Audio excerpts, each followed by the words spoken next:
All right, it's 11:32. We're going to get started. My name is Jamie Green. I am with Plug-in KC. Thank you so much for taking some time out of your day to talk to us today.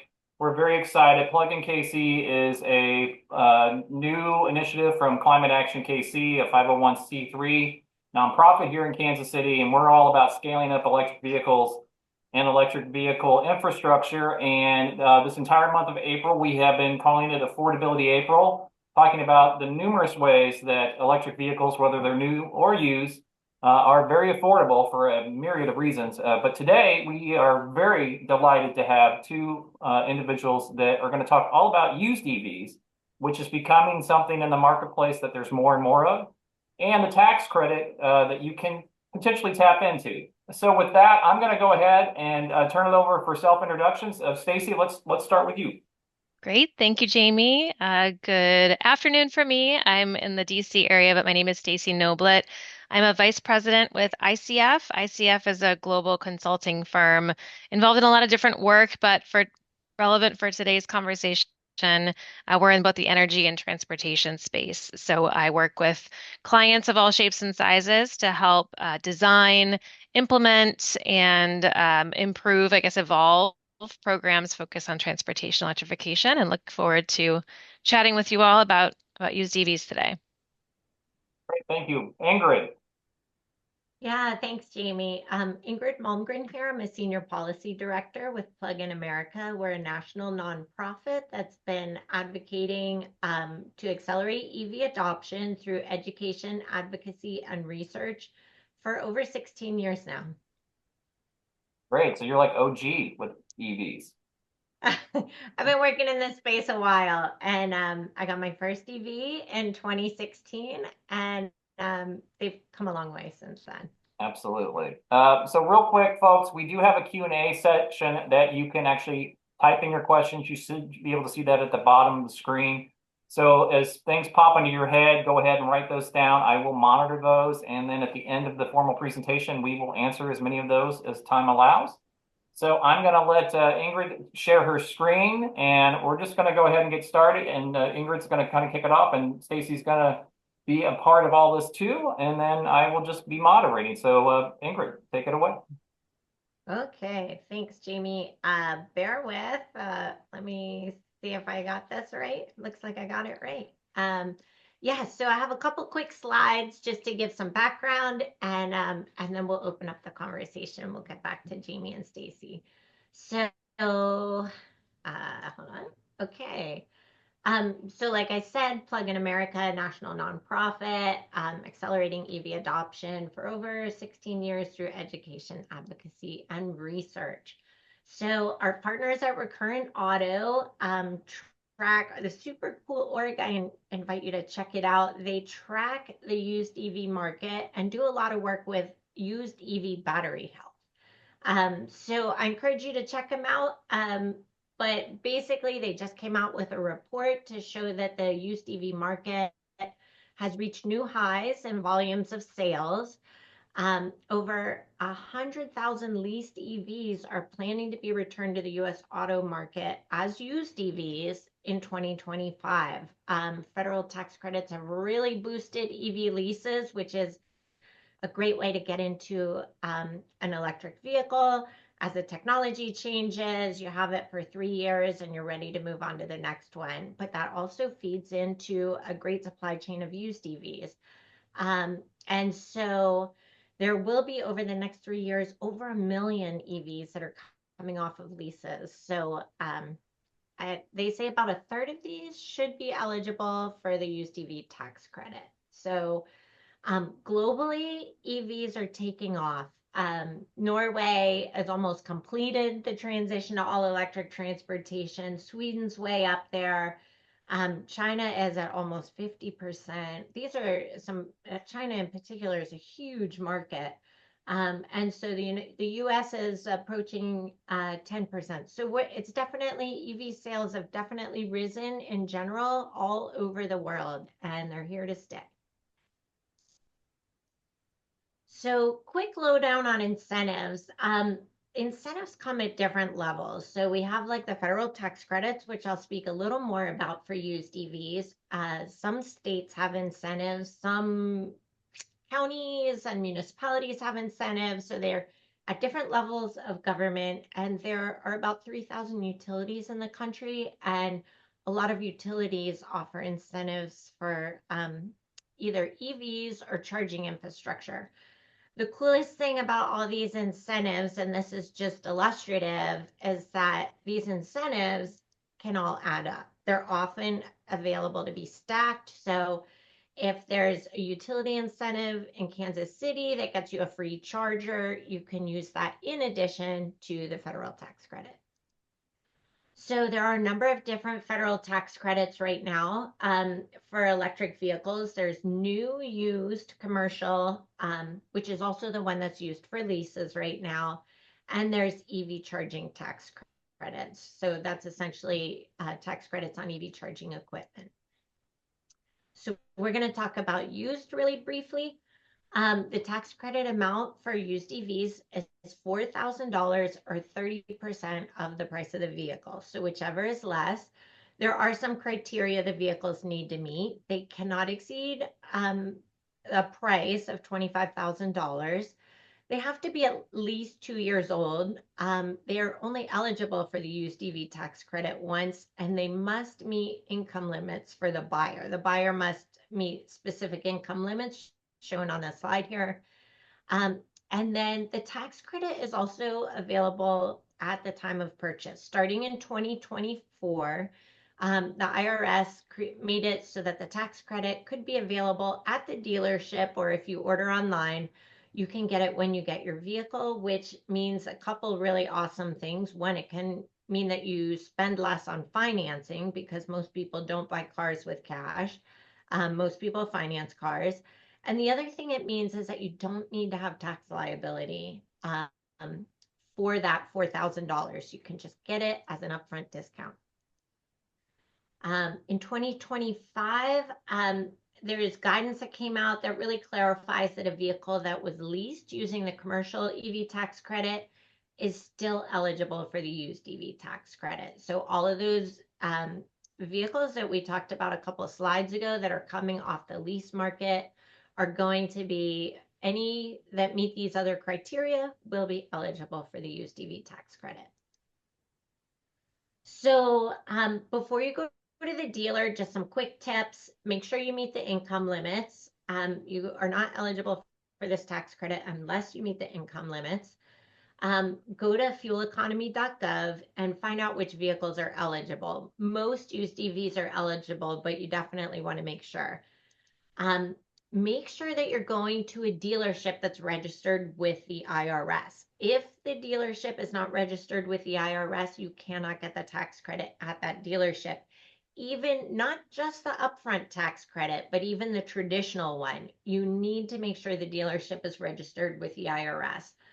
You can go on plugstar.com. We have a map. You can toggle it to make sure that you're only looking at dealers that have the tax credit. And if there is a dealer you know of that is registered with the IRS and isn't on this map, let us know. There's a field on the website to let us know so we can continue building this out. So once you get to the dealership, the dealer will take some steps. You'll sign an affidavit declaring your income and sign over your tax credit to the dealer, who will apply it to the cost of your vehicle. And this highlighted in orange, the most important thing is make sure you get a copy of the successfully submitted seller report, because you will need to file it with your taxes next year. You won't need to pay any extra, but they are going to need to line it up, and the VIN will be on that form, and it needs to match up in order to make sure that you can keep that tax credit that you got from the dealer. So I will stop sharing my screen. Actually, Jamie, you might need to do that. I can do that for you. And then I'll hand it back to Jamie. Thanks. Thanks so much. That's some great information. I will do a plug also for Plug-in KC. We also on our website have a PDF that you can print out, or if you don't want to have the paper, you can actually put it on your phone or your tablet, take it to it. We'll help you with the questions you need to ask about purchasing an EV. I purchased a brand new plug-in hybrid last year, and I actually got the $4,000 tax credit. I know a lot of people think it's only EVs, but plug-in hybrids can also, correct, Ingrid? Yeah. So be aware of that too. And so, Stacy, I know you've been involved with this for a very long time. Can you kind of give us what you see as where the market is going, where EVs are going as far as the used market? Yeah, absolutely. It's a really exciting time, and having the tax credit as part of it. Really all the, different factors are kind of hitting at the right time. So, for a long time, we only really had a couple automakers producing electric vehicles. From a consumer choice perspective and even a price point perspective, there wasn't much to choose from on the new EV side. And of course, all of those new EVs are rolling into, as Ingrid said, kind of the secondary market, whether it's coming off of a lease or, another sale mechanism. So consumers have a lot more to choose from now, which is great news. And plug-in hybrids, full battery electric, all different shapes and sizes, features, from those that are more like computer on wheels and kind of high tech machinery to just as high tech, but maybe more familiar feeling electric vehicles. So that's, I think, helping drive a lot of interest in EVs, used EVs in particular. The other piece, of course, is just those price points. As more are available, the prices are coming down, and making EVs much more accessible to a far greater number of people. There's a portion of the population that probably wouldn't even look at EVs because of the new prices, but used EVs really open up a whole nother world. And then the total cost of ownership, kind of thinking through, an upfront cost can be really daunting, whether it's the used or the EV price. But if we start to program ourselves to think about how do you spread that cost around across the period of time that you're going to have the EV, and what are those savings? So, we know kind of the basics of electric vehicles is there's, at least on the full battery electric, no oil changes, just general, reduced maintenance. Fuel costs come way down, especially if you have an opportunity to charge at home, maybe with an off-peak utility cost that further, makes those calculations look even more attractive. And so thinking through, okay, I'm going to have this even for a used EV, might have a couple of years of life, taken, so to speak, but still plenty to go, and to be able to apply those costs, the savings. Um, Ingrid mentioned Recurrent as a really great resource. I second that.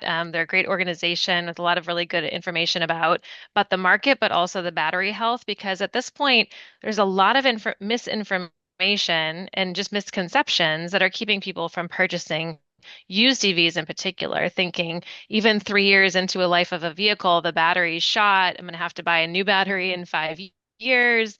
Huge misconception. We're seeing very few fail rates of the batteries themselves. They're lasting just as long as you'd expect a vehicle to last. So really needing to do research, ask friends, look for different, potentially, ideally unbiased sources of information for that kind of thing, before you kind of go on your journey to look. So those are some high level themes. And then I'll say the point of sale aspect of the tax credit, I think, has been a game changer as well. A lot of people don't want to go through the headache of filing with their tax professional or on their own. And Ingrid said that, there's the income considerations, there's the tax liability change with the new setup. And so that's really, again, making it all much more accessible to more people. That's great, Stacey. And also, I think people aren't aware that actually EV batteries are covered under a warranty. You want to talk a little bit about that too? Yeah, I mean, I think every single automaker, I can't think of an exception. Their warranty, is extensive and covers that battery for, I mean, gosh, 100,000 miles, if not more. And so that's gonna, again, very comparable to an internal combustion engine. No, scaling back on the warranty coverage. So part of the research, thinking through what that means for the individual buyer, but really, it's a concern that should be placed on the back burner, not one that's just specific to EVs. Absolutely. We have our first question.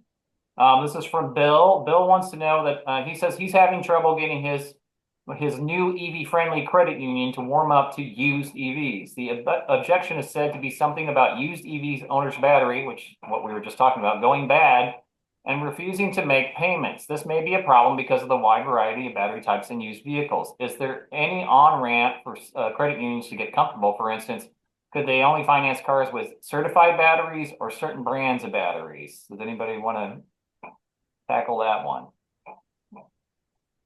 Ingrid? Oh, go ahead, Did you? Stacy. I was going to say, reports like the recurrent report might be a helpful. I wouldn't even call it case study. It's really a body of research because they've got, real world numbers showing the battery health, and again, like 1 to 2%, in terms of overall reduction of state of charge of those batteries over time. So I think that's definitely a resource. As far as other, specifics, Ingrid, I don't know if you have an experience on the credit union side. Not specific to credit unions, but I would definitely, if you need some sort of delineator or some selling point, I would really point to the warranty that Stacy was talking about. If you're buying a 3-year-old EV, these vehicles have 8-year, 100,000 mile warranties at a minimum. So if you're getting a 3-year-old EV with 50,000 miles, you still have more than half of the warranty on it. And so from a pragmatic standpoint, the credit union should be able to do the math and understand like, okay, we can give you a loan for 3 years. And at that point, your battery will still be in warranty. So it essentially mitigates the risk to the credit union. Great, Bill. Thank you for that question, and we're going to talk a little bit more. I think it's. I'm just going to give a personal example. We have Evergy as our electricity provider here in our house. We have a level 2 charger in our home. We get a rebate if you're in Kansas City. If you use a certified electrician, you can't do it yourself for obvious reasons. But if you use a certified electrician, you can go ahead and get that rebate done. If a time of use, which is what my family does because we charge our EVs from midnight to 6, and I don't know if a lot of people know this, but basically an EV is a computer on wheels. So you can set it up. So my wife's car, which is a Nissan Leaf that we bought used, it charges at midnight and it stops at 6 a.m. And I just got a note from Alex Greenwood. Thank you, Alex. That Alex does the same. I know I have talked to Alex in the past. He actually has a very long commute from Kansas City to Warrensburg. He got the rebate and used it. So it's $250 if you don't do time of use, but if you do time of use, which makes 100% sense, it's a $500 rebate from FG. And this is, I know you two are all over the country. You could talk about, this is not the exception to the rule. A lot of electricity providers are providing this kind of a rebate, correct? Yeah, I'd Yeah. love I'd love to dig in on that. And Ingrid showed us that lovely cake, and part of the cake is to look to your utility for what incentives, not just vehicle incentives, but Jamie, as you mentioned, charger incentives, time of use rates, managed charging programs to reward customers for charging during off-peak times for whatever the utility is. And so those all add into that total cost of ownership calculation. So your utility should be a key source of information for really all things EV. The incentives, connecting you with others, as you mentioned, kind of the installer side of things, or peers to kind of talk things through. If we have anyone looking at it from the fleet side of things, a lot of really great fleet programs, and I know Evergy is active in that space as well. So definitely think about your utility as a resource. Looking, outside of the region, the California utilities, for example, actually have rebates for used EVs, depending on income, anywhere, up to $1,000 for kind of the typical EV buyer, and then if you're income eligible, it's up to $4,000, and that's in addition to all the other incentives that are flowing for used EVs. So it's a really great time, and you've got a lot of resources available from top to bottom when you think about the kind of the hierarchy of where that funding is coming from. And Ingrid's nodding her head, so she's agreed. Can we talk a little bit about, I have people ask me all the time, I don't know if there's a perception that these tax credits are gone. They are not gone. They are available for used EVs and new EVs, and that's a process to get rid of it. You might want to buy one sooner than later, I'm guessing, but as we're sitting here, and I can knock on wood that you can still get these credits today and for the foreseeable future. Yeah, I can speak to that a little bit, Jamie. So this administration Congress is hoping to pass an extension of the tax cuts and jobs bill, which was originally passed in 2017. Um, and it needs to be, without getting into all the weeds on it, it needs to be sort of revenue neutral, meaning that in order to pass this bill, it has to be passed as a budget reconciliation bill, and that means that Congress needs to find things to pay for it. And so one of the things Congress is looking at are the EV tax credits and other provisions of the Inflation Reduction Act. So in addition to the tax credits that I showed on the slide for new, used commercial EVs and charging infrastructure, there are also tax credits for manufacturing, for advanced manufacturing, for solar panels. Like there's all kinds of clean energy tax credits that were passed through the Inflation Reduction Act. So Congress is looking at these as a pay for this bill. And so there is a possibility that these tax credits could go away. We're hoping that won't be the case because the majority of the benefits of these tax credits, hundreds of billions of dollars of catalyzed investment, and tons of jobs, thousands and thousands of jobs, are primarily going to red states and districts. So we're hoping that constituents will speak up, keep these tax credits. They're really important to help drive equitable EV adoption. But right now they are in effect, they're available, and we encourage you to definitely take advantage of the point of sale tax credit because then you don't have to wait till next year. You have the money in your pocket. Likewise with charging infrastructure, if you're going to install charging infrastructure, like do it quickly, submit it as soon as you can.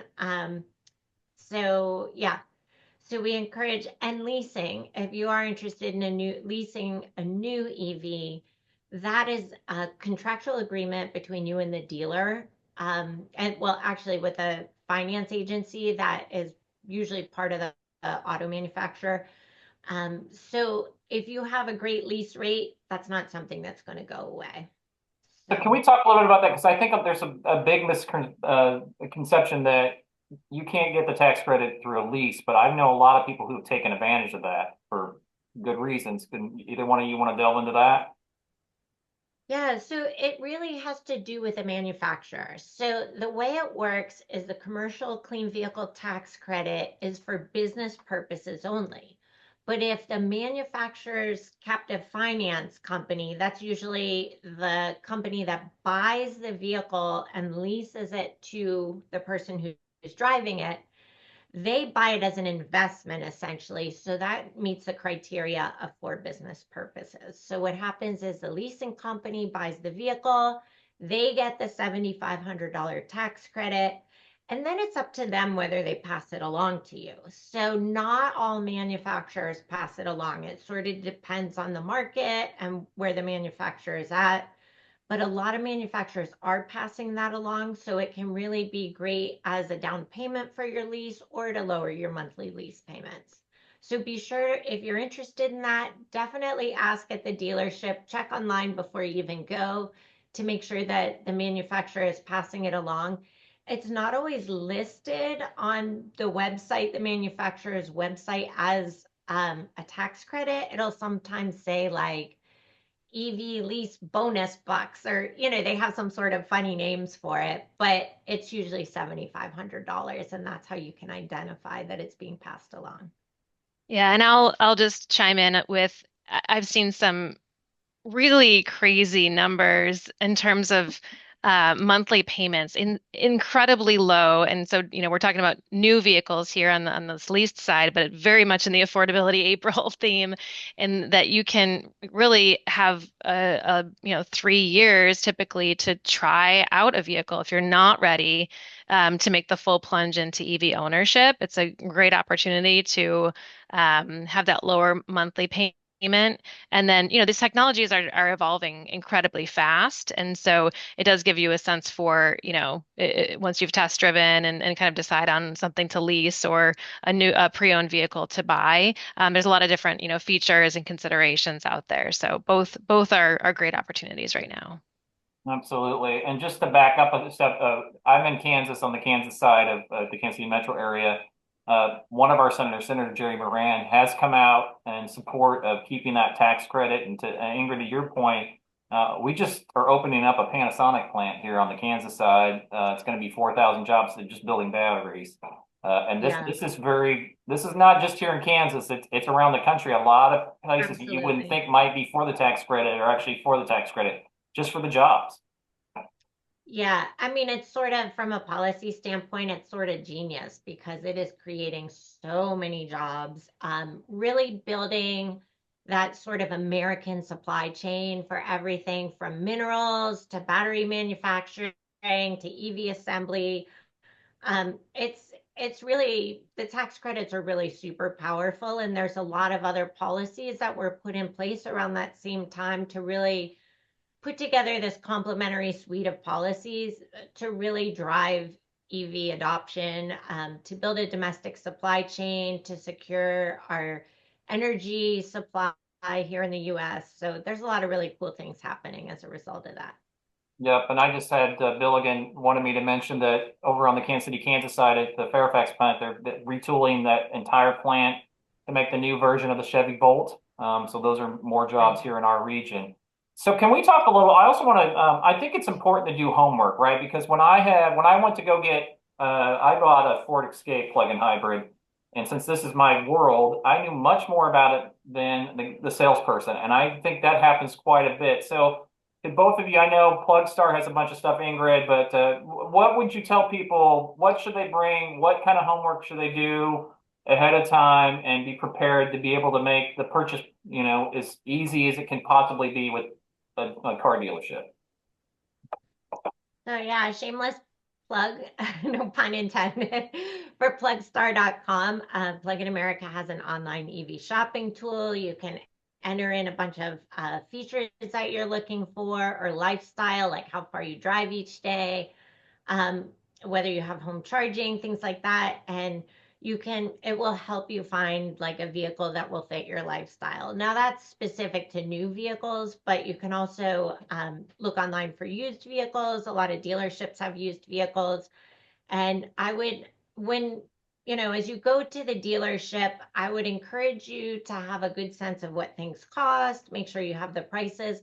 Definitely bring that shopping checklist, either the one that Jamie recommended or the one from our site, so that you make sure that you meet all the criteria for the tax credit. It's a good idea to know whether the manufacturer is offering that tax credit through leases, if you're interested in a lease. So I highly recommend you do your homework. Recommend plugstar.com. If you're looking at a used EV, you could go to Recurrent, type the VIN in of the vehicle, and get a battery health report. So there are some really cool resources out there, and definitely bring that dealer checklist. And if you get the tax credit, do not leave without that successfully submitted seller report. Yeah, and I'll add a couple things. One is there's no bigger cheerleader for electric vehicles than a current driver, and at least in my experience. And so, ask your neighbors, ask your friends what their experience has been like. I mean, they'll give you the good, bad, and the ugly, and hopefully it's mostly good. At least that, again, my experience has been great. One of the primary considerations beyond, kind of lifestyle, part of that really is the charging. Do you have the capability to charge at home? And if so, So you need to do a little bit of research into what it's going to take to install a charger at home. If you need to, you may not need to. You may be, fine with a level one charger that plugs into a regular outlet. You may already have a 240-volt hookup that you can use with a cord set that could come with the vehicle. Those are, very straightforward options. But if you need to upgrade electrical service or, have someone come out and install something, that's where, again, the utility is a great resource to figure out where to start. Also to see what chargers are available, or I'm sorry, eligible for incentives, because that might help steer you one way or the other. And then, if you're not in a position to charge at home, looking around, looking near your workplace, looking near pretty, common destinations to figure out what the public charging landscape is. This industry is getting better in terms of standardization and kind of alignment on things like connectors and which car goes with which charging station, but it's still a little fractured. So needing to understand the interoperability of the vehicle that you're looking at with the charging infrastructure in the area. So still a lot of great resources out there, Plug in America included, to help kind of think through that. But don't forget about the charging piece. With internal combustion engines, we just know how to fuel. It's pretty straightforward. With AVs, it does take a little bit more time, but I'm confident that you'll find it worthwhile in the end. And to that point, I do know for Affordability April, we looked at Edmunds and I think it's CarMax. They offer, you can do a search for used EVs, and if it's eligible for the tax credit, that's one of the options you can click on. And it also, I know for sure Edmunds has the battery health listed as well. So some of this stuff you can do from your home before you even step out to look at the car or drive it. Yeah. And I would just make a little plug for level one charging because I think people think they drive a lot more than they do. I've spoken with a lot of people who's like, yeah, I don't know if 250 miles is enough range for me. Well, the average driver in the US drives about 40 miles a day. So, even if you get an EV and you're not quite ready to install the level two charger, it's going to take a little while. Maybe you need a panel upgrade, which if you take advantage of the 30C, which is the charging infrastructure tax credit, that can be included in the $1,000 that you can get from the federal government as a tax credit. So just a little plug for that tax credit too, which can also be added with other incentives from utilities and stuff. So, but lots and lots of people. We do a survey of EV drivers every year, and between 20 and 30% of EV drivers just charge on a level one, which is basically just your regular 120-volt outlet, the same one that you would use to make toast. Yeah, and I think it's our nature maybe to think worst case scenario. What about that one time I'm going to have to drive, you know, to the next state, which in this region is not uncommon. And it's natural to do that, but especially if you're a two-car household or a multiple car household, this is one of you may have an internal combustion engine vehicle as well, or a plug-in hybrid with that option. Of course, we'd want you to electrify as many miles as possible, but having that backup will help kind of get over the hump, I think.